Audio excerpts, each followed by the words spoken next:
ವಿಭಾಗ ಮತ್ತು ಕ್ಷೇತ್ರ ಭಾಗ 1 departments and areas of a hotel part 1. ಒಂದು ಹೋಟೆಲ್ ಅನ್ನು ಸರಾಗವಾಗಿ ನಿರ್ವಹಿಸಲು ಮತ್ತು ಅತಿಥಿಗಳಿಗೆ ಉತ್ತಮ ಅನುಭವವನ್ನು ನೀಡಲು ಅನೇಕ ವಿಭಾಗಗಳು ಒಟ್ಟಾಗಿ ಕೆಲಸ ಮಾಡುತ್ತವೆ. ಪ್ರತಿಯೊಂದು ವಿಭಾಗವು ತನ್ನದೇ ಆದ ವಿಶೇಷತೆಗಳು ಮತ್ತು ಜವಾಬ್ದಾರಿಗಳನ್ನು ಹೊಂದಿರುತ್ತವೆ ಮತ್ತು ಇವೆಲ್ಲವೂ ಒಟ್ಟಾಗಿ ಸೇರಿ ಹೋಟೆಲ್ ಅನ್ನು ಯಶಸ್ವಿಗೊಳಿಸುತ್ತವೆ. ಬನ್ನಿ, ಹೋಟೆಲ್ನ 4 ಪ್ರಮುಖ ವಿಭಾಗಗಳು ಮತ್ತು ಹೋಟೆಲ್ನ ದೈನಂದಿನ ಕೆಲಸಕ್ಕೆ ಯಾವ ವಿಭಾಗಗಳಿವೆ ಎಂದು ಈ ವಿಡಿಯೋದಲ್ಲಿ ತಿಳಿಯೋಣ. Front office.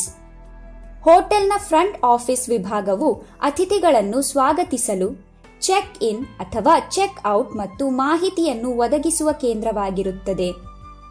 ಈ ವಿಭಾಗವು ಹೋಟೆಲ್ನ ಮೊದಲ ಚಿತ್ರಣವನ್ನು ಸೃಷ್ಟಿಸುವಲ್ಲಿ ಮತ್ತು ಅತಿಥಿಗಳಿಗೆ ಸೇವೆಗಳನ್ನು ಒದಗಿಸುವಲ್ಲಿ ಪ್ರಮುಖ ಪಾತ್ರ ವಹಿಸುತ್ತದೆ. ಫ್ರಂಟ್ ಆಫೀಸ್ನ ವಿವಿಧ ಕ್ಷೇತ್ರಗಳು. ಪ್ರವೇಶ ದ್ವಾರ. ಇದು ಹೋಟೆಲ್ನ ಮುಖ್ಯ ದ್ವಾರ. ಇಲ್ಲಿಂದ ಅತಿಥಿಗಳು ಹೋಟೆಲ್ ಒಳಗೆ ಪ್ರವೇಶಿಸುತ್ತಾರೆ ಮತ್ತು ಅವರ ಸ್ವಾಗತವನ್ನು ಮಾಡಲಾಗುತ್ತದೆ. Bell desk. ಅತಿಥಿಗಳ ಸಾಮಾನುಗಳನ್ನು ಅವರ ಕೋಣೆಗಳಿಗೆ ತಲುಪಿಸುವುದು ಮತ್ತು ಅವರ ಸಾಗಣೆಗೆ ಅಂದರೆ ಟ್ರಾನ್ಸ್ಪೋರ್ಟೇಷನ್ ವ್ಯವಸ್ಥೆ ಮಾಡುವುದು ಬೆಲ್ ಡೆಸ್ಕ್ನ ಕೆಲಸ. ರಿಸೆಪ್ಷನ್. ಈ ಕ್ಷೇತ್ರದಲ್ಲಿ ಕೊಠಡಿ ನೋಂದಣಿ ಪ್ರಕ್ರಿಯೆ ಮಾಡುವುದು, ಕೀ ವಿತರಣೆ, ಚೆಕ್ ಇನ್ ಮತ್ತು ಚೆಕ್ ಔಟ್ ಮುಂತಾದ ಕಾರ್ಯಪ್ರಕ್ರಿಯೆಗಳನ್ನು ಮಾಡಲಾಗುತ್ತದೆ ಮತ್ತು ಅತಿಥಿಗಳಿಗೆ ಸಹಾಯ ಮಾಡಲಾಗುತ್ತದೆ. ಲಾಬಿ. ಇದು ಅತಿಥಿಗಳು ಭೇಟಿಯಾಗುವ, ಕಾಯುವ ಮತ್ತು ಕುಳಿತುಕೊಳ್ಳುವ ಸೌಲಭ್ಯವನ್ನು ಬಳಸಿಕೊಳ್ಳುವ ಒಂದು ಸಾಮಾನ್ಯ ಪ್ರದೇಶವಾಗಿದೆ. House keeping. ಹೋಟೆಲ್ನ ಹೌಸ್ ಕೀಪಿಂಗ್ ವಿಭಾಗವು ಅತಿಥಿಗಳಿಗೆ ಸ್ವಚ್ಛತೆ, ಅಲಂಕಾರ ಮತ್ತು ಆರಾಮದಾಯಕ ವಾತಾವರಣವನ್ನು ಖಾತ್ರಿಪಡಿಸುತ್ತದೆ. ಈ ವಿಭಾಗವು ಕೊಠಡಿಗಳು, ವಾಶ್ರೂಮ್ಗಳು, ಕಾರಿಡಾರ್ಗಳು, ಪ್ಯಾಸೇಜ್ಗಳು ಮತ್ತು ಸಲಕರಣೆಗಳನ್ನು ವ್ಯವಸ್ಥಿತವಾಗಿ ಮತ್ತು ಸ್ವಚ್ಛವಾಗಿ ನಿರ್ವಹಿಸುವಲ್ಲಿ ಪ್ರಮುಖ ಪಾತ್ರ ವಹಿಸುತ್ತದೆ. ಹೌಸ್ ಕೀಪಿಂಗ್ನಲ್ಲಿ ವಿವಿಧ ಕ್ಷೇತ್ರಗಳಿವೆ. ರೂಮ್. ಸಾರ್ವಜನಿಕ ಪ್ರದೇಶ. ಲಾಂಡ್ರಿ, ಫ್ಲೋರಿಸ್ಟ್. ರೂಮ್. ಹೌಸ್ ಕೀಪಿಂಗ್ ವಿಭಾಗವು ಅತಿಥಿ ಕೊಠಡಿಗಳು ಸ್ವಚ್ಛವಾಗಿ, ಆರಾಮದಾಯಕವಾಗಿ ಮತ್ತು ಎಲ್ಲ ಅಗತ್ಯ ಸೌಕರ್ಯಗಳ ಜೊತೆ ಸುಸಜ್ಜಿತವಾಗಿದೆ ಎಂದು ಖಚಿತಪಡಿಸುತ್ತದೆ. ಸಾರ್ವಜನಿಕ ಪ್ರದೇಶ.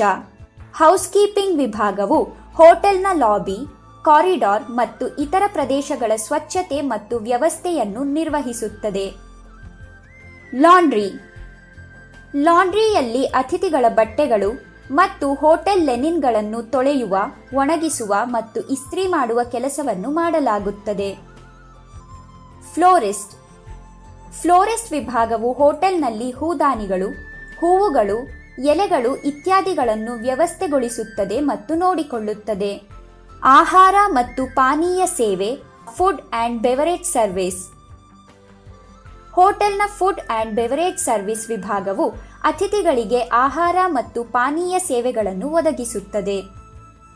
ಈ ವಿಭಾಗವು ರೆಸ್ಟೋರೆಂಟ್, ಬಾರ್, ಬ್ಯಾಂಕ್ವೆಟ್ ಮತ್ತು ರೂಮ್ ಸರ್ವಿಸ್ ಕಾರ್ಯಾಚರಣೆಯಲ್ಲಿ ಪ್ರಮುಖ ಪಾತ್ರ ವಹಿಸುತ್ತದೆ. ಫುಡ್ ಅಂಡ್ ಬೆವರೇಜ್ ಸಿಬ್ಬಂದಿಯ ಕೌಶಲ್ಯ ಮತ್ತು ವಿನಯಶೀಲ ನಡವಳಿಕೆಯು ಅತಿಥಿಗಳ ಅನುಭವವನ್ನು ಸ್ಮರಣೀಯವಾಗಿಸುತ್ತದೆ. ಬನ್ನಿ, ಈಗ ಯಾವ ಸ್ಥಳಗಳಲ್ಲಿ ಫುಡ್ ಅಂಡ್ ಬೆವರೇಜ್ ಸರ್ವಿಸ್ ಅಗತ್ಯವಿದೆ ಎಂದು ನಾವು ನೋಡೋಣ. Fine dine. ಇದು ಒಂದು ಉತ್ತಮ ಗುಣಮಟ್ಟದ ಆಹಾರ, ಅತ್ಯುತ್ತಮ ಸೇವೆ ಮತ್ತು ಔಪಚಾರಿಕ ವಾತಾವರಣವನ್ನು ಒದಗಿಸುವ ರೆಸ್ಟೋರೆಂಟ್ ಆಗಿದೆ. Coffee shop. ಇಲ್ಲಿ ಅತಿಥಿಗಳಿಗೆ ಚಹಾ, ಕಾಫಿ ಮತ್ತು ಪೇಸ್ಟ್ರಿಗಳ ಸೇವೆ ನೀಡಲಾಗುತ್ತದೆ. Speciality restaurant. ಇದು ಯಾವುದಾದರೂ ವಿಶೇಷ ರೀತಿಯ ತಿನಿಸುಗಳನ್ನು ನೀಡುವ ಒಂದು ರೆಸ್ಟೋರೆಂಟ್ ಆಗಿದೆ. ಬಿಸ್ಟ್ರೋ. ಇದು ಒಂದು ಸಣ್ಣ ರೆಸ್ಟೋರೆಂಟ್ ಆಗಿದ್ದು ಇಲ್ಲಿ ಸರಳ ಮತ್ತು ಕೈಗೆಟುಕುವ ದರದಲ್ಲಿ ಆಹಾರವನ್ನು ನೀಡಲಾಗುತ್ತದೆ. ಲೌಂಜ್. ಇದು ಲಘು ತಿಂಡಿ ಮತ್ತು ಪಾನೀಯಗಳನ್ನು ನೀಡುವ ಒಂದು ಕ್ಷೇತ್ರವಾಗಿದೆ. ಬಾರ್. ಹೋಟೆಲ್ನಲ್ಲಿ ಇರುವ ಬಾರ್ನಲ್ಲಿ ಆಲ್ಕೋಹಾಲ್ ಯುಕ್ತ ಪಾನೀಯಗಳು ಮತ್ತು ಜ್ಯೂಸ್ಗಳನ್ನು ನೀಡಲಾಗುತ್ತದೆ. Fast food.